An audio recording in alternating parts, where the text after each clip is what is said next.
Separate is never equal. Almost 10 years before Brown versus Board of Education, Sylvia Mendez and her parents helped end school segregation in California. An American citizen of Mexican and Puerto Rican heritage who spoke and wrote perfect English, Mendez was denied enrollment to a whites-only school. The Mendez story. Sylvia Mendez and her friends, Mexican Americans, all rode on the same bus with their white kids. They were dropped off in front of the white school that had beautiful lawns and palm trees with a very nice, colorful playground.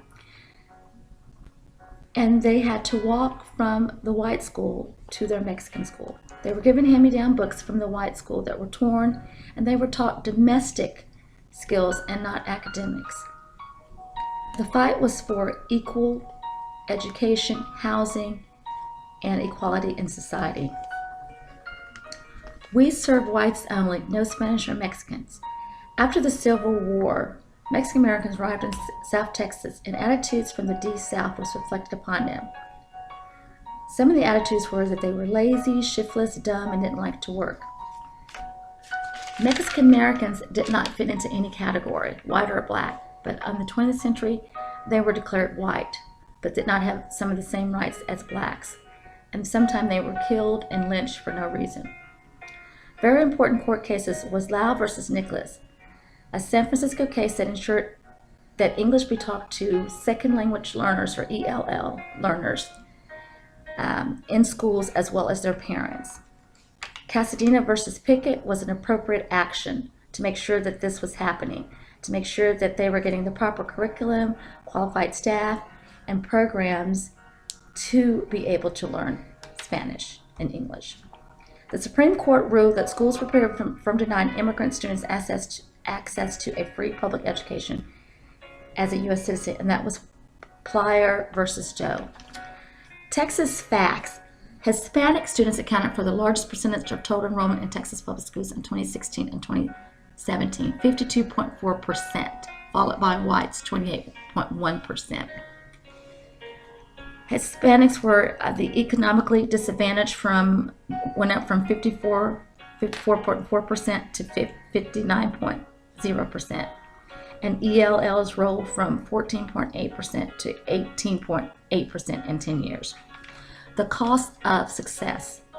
Negotiation, not knowing the language, a curriculum that ignores Mexican American heritage, teachers who are insensitive to their educational needs because they were not trained how to teach diverse students. The biggest cost was accepting this and trying to fit in and hoping that one day they could fit into the classroom environment so they could also achieve academic success. Speak English. The deculturalization movement devalued native languages of minority groups, the institutionalization of no Spanish, and that it was un-American to speak another language other than English, and that bilingualism was a handicap, a detriment to cognitive development, and an obstacle to the education of Mexican American children. Diversity in children books.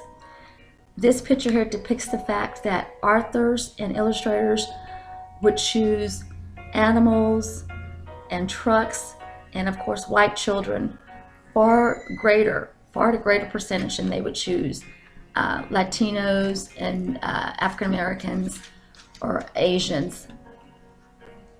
Segregation is alive and well in Texas public schools. This article talks about 50 years after Brown versus Board of Education.